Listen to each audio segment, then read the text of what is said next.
بسم اللہ الرحمن الرحیم۔ آقائے نامدار، فخر دو جہاں، سرور کائنات حضرت محمد صلی اللہ علیہ وآلہ وسلم کو اللہ پاک نے کب پیدا فرمایا؟ کیا نور محمد صلی اللہ علیہ وآلہ وسلم پوری کائنات کی تخلیق سے پہلے وجود میں تھا؟ کیا حضرت آدم علیہ السلام سے بھی پہلے حضرت محمد صلی اللہ علیہ وآلہ وسلم کو پیدا فرمایا گیا؟ کیا حضرت آدم علیہ السلام کی طرح حضرت محمد صلی اللہ علیہ وآلہ وسلم کو بھی سجدہ کروایا گیا؟ حضرت محمد صلی اللہ علیہ وآلہ وسلم کو کون سی مٹی سے پیدا فرمایا گیا؟ ناظرین، یہ وہ سوالات ہیں جو ہمارے ذہنوں میں اکثر گھومتے رہتے ہیں، لیکن ہم ان کے جوابات حاصل نہیں کر پاتے۔ مقام محبوبیت کے مقام پر ایک ہی ذات اور ایک ہی شخصیت فائز ہے، اور بے شک وہ نبی آخر الزماں تاجدار کائنات حضرت محمد صلی اللہ علیہ وآلہ وسلم کی مبارک ذات ہے۔ بھلا اس ذات سے بھی افضل کوئی ہو سکتا ہے کہ جس کے لیے اللہ پاک نے تمام مخلوق کی تخلیق کی؟ سب سے پہلے نبی کریم صلی اللہ علیہ وآلہ وسلم کے نور کی تخلیق کی بات کرتے ہیں۔ رسول صلی اللہ علیہ وآلہ وسلم کی تخلیق کے باب میں یہ بات ذہن نشین کر لیں کہ ائمہ کے نزدیک آپ کے نور کی تخلیق کے اعتبار سے پوری کائنات پر حقیقی اولیت ہر قسم کے شک و شبہ اور اختلاف سے بالاتر ہے۔ تمام ائمہ اس بات کے قائل ہیں کہ نور محمد کو سب سے پہلے تخلیق کیا گیا۔ امام ترمذی حضرت جابر بن عبداللہ رضی اللہ تعالیٰ عنہ سے روایت کرتے ہیں کہ میں نے نبی کریم صلی اللہ علیہ وآلہ وسلم سے عرض کیا، یا رسول اللہ، اللہ پاک نے سب سے پہلے کون سی چیز پیدا فرمائی؟ حضور صلی اللہ علیہ وآلہ وسلم نے فرمایا، اے جابر، اللہ پاک نے تمام مخلوق کو پیدا کرنے سے پہلے میرا نور اپنے نور کے فیض سے پیدا فرمایا، پھر میرا نور مشیت الہی کے مطابق جہاں چاہتا سیر کرتا۔ اس وقت نہ لوح تھا، نہ قلم، نہ جنت، نہ دوزخ، نہ آسمان اور زمین، نہ سورج، چاند، ستارے، نہ کوئی فرشتہ، نہ کوئی جن اور انسان۔ پھر جب اللہ پاک نے ارادہ فرمایا کہ مخلوق کو پیدا کرے تو اس نور کو 4 حصوں میں تقسیم کر دیا۔ نور کے پہلے حصے سے قلم کو پیدا کیا، دوسرے سے لوح کو، تیسرے سے عرش کو، جبکہ چوتھے حصے کو پھر مزید 4 حصوں میں تقسیم کیا گیا۔ پہلے حصے سے عرش اٹھانے والے فرشتے، دوسرے سے کرسی، تیسرے سے باقی تمام فرشتے، اور پھر چوتھے حصے کو مزید 4 حصوں میں تقسیم کیا۔ پہلے سے آسمان، دوسرے سے زمین، تیسرے سے جنت اور چوتھے سے دوزخ کو تخلیق فرمایا۔ ایک حدیث قدسی میں اللہ تعالیٰ نے خود ہی نور محمدی صلی اللہ علیہ وآلہ وسلم سے ہر شے کو تخلیق فرمانے کی وجہ بیان فرمائی۔ ارشاد باری تعالیٰ ہے کہ اگر میں محمد صلی اللہ علیہ وآلہ وسلم کو پیدا نہ کرتا تو نہ آدم کو پیدا کرتا اور نہ زمین اور آسمان کو۔ حضرت امام قسطلانی رحمۃ اللہ علیہ روایت کرتے ہیں کہ نور محمد کو اللہ پاک نے حکم دیا کہ انوار انبیاء پر توجہ کرو، پس اس نور نے سب انوار کو ڈھانپ لیا، تو اللہ نے انوار انبیاء سے ارشاد فرمایا کہ یہ میرے محبوب صلی اللہ علیہ وآلہ وسلم کا نور ہے، اگر ان پر ایمان لاؤ گے تو تمہیں شرف نبوت سے سرفراز فرمایا جائے گا۔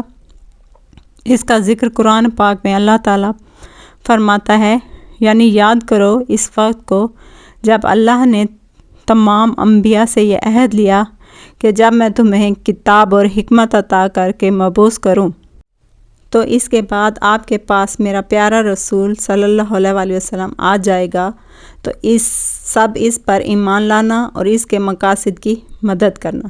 امام ترمذی حضرت ابو ہریرہ رضی اللہ تعالیٰ عنہ سے روایت کرتے ہیں کہ صحابہ نے پوچھا، یا رسول اللہ صلی اللہ علیہ وآلہ وسلم، آپ کو نبوت کب عطا فرمائی گئی؟ تو رسول صلی اللہ علیہ وآلہ وسلم نے فرمایا، اس وقت جب حضرت آدم علیہ السلام ابھی روح اور جسد کے درمیان میں تھے، یعنی ان میں ابھی جان بھی نہیں آئی تھی۔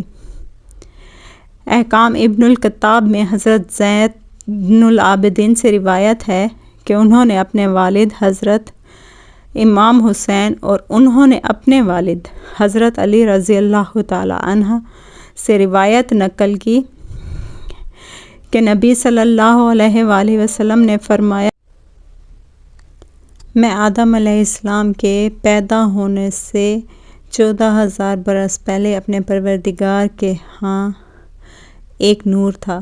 صحیح مسلم میں ہے کہ حضور صلی اللہ علیہ وآلہ وسلم نے فرمایا کہ اللہ نے آسمانوں اور زمین کی تخلیق سے 50,000 سال قبل، جس وقت اس کے اقتدار اور سلطنت کا عرش عالم مادی میں فقط پانی پر تھا، اس وقت اللہ تعالیٰ نے جو کچھ الکتاب یعنی لوح محفوظ میں لکھا، اس میں ایک بات یہ تھی، محمد صلی اللہ علیہ وآلہ وسلم سب سے آخری نبی ہیں۔ واضح رہے کہ یہاں سال سے مراد ہمارے ماہ و سال نہیں، کیونکہ اس وقت سورج اور شب و روز وجود میں نہیں آئے تھے۔ اللہ تعالیٰ ہی بہتر جانتا ہے کہ اس مدت سے حقیقت میں کتنا زمانہ مراد ہے۔ یہ روایت دوسرے طریقے پر اس طرح سے آئی ہے کہ جب اللہ تعالیٰ نے حضرت آدم علیہ السلام کو پیدا فرمایا تو آپ کو نام کے ساتھ ابو محمد صلی اللہ علیہ وآلہ وسلم کی کنیت سے بلایا۔ آپ نے عرض کی، باری تعالیٰ میری یہ کنیت کیسے ہے؟ تو اللہ تعالیٰ نے فرمایا، آپ اپنا سر اٹھاؤ۔ آپ نے اوپر دیکھا تو عرش پر نور محمد صلی اللہ علیہ وآلہ وسلم جلوہ گر تھا۔ حضرت آدم علیہ السلام نے پوچھا، باری تعالیٰ یہ نور کس کا ہے؟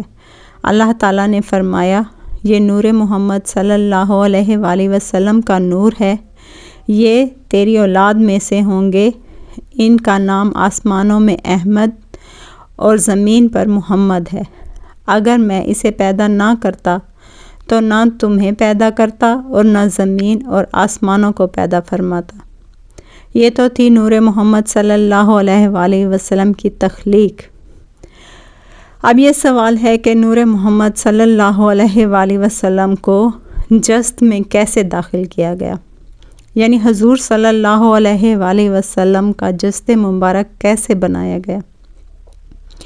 اس بارے میں حضرت کعب بن اخبار رضی اللہ تعالی عنہ سے روایت ہے کہ اللہ نے نبی آخر الزمان سرور کائنات محمد صلی اللہ علیہ وآلہ وسلم کو جب پیدا فرمانے کا ارادہ فرمایا تو حضرت جبرائیل علیہ السلام کو حکم دیا کہ ایسی مٹی میرے پاس لاؤ جو میرے محبوب کے جسم اطہر کی تخلیق کے لائق ہو۔ حضرت جبرائیل علیہ السلام یثرب کی زمین پر اترے، حضور اکرم صلی اللہ علیہ وآلہ وسلم کے روضہ مبارک والی جگہ سے سفید مٹی لے کر حاضر ہوئے۔ امر خداوندی سے اس کو تسنیم کے پانی سے گوندھا گیا اور جنت کی نہروں میں دھویا گیا، اور پھر اللہ پاک نے نور نبوت کو جو کہ حضرت آدم علیہ السلام کی تخلیق سے 14,000 سال پہلے اور زمین اور آسمان کی تخلیق سے 50,000 سال پہلے پیدا فرمایا تھا، روضہ مبارک کی سفید مٹی میں رکھ کر اس کو لوح قلم عرش کرسی زمین اور آسمان ہر جگہ پھرایا تاکہ ہر شے اللہ کے محبوب کے شرف اور فضل کو پہچان لے۔ جس رات نبی کریم صلی اللہ علیہ وآلہ وسلم کا نور انور حضرت آمنہ رضی اللہ تعالیٰ عنہ کے بطن میں داخل ہوا تو وہ جمعہ کا دن تھا۔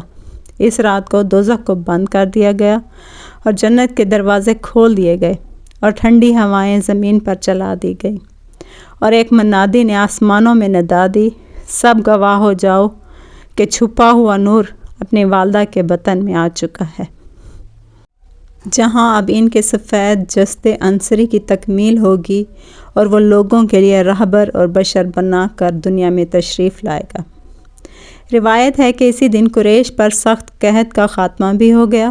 ناظرین، سورج، چاند، ستارے، زمین اور آسمان، یہاں تک کہ پوری کائنات نور نبوی صلی اللہ علیہ وآلہ وسلم کی عطا ہے۔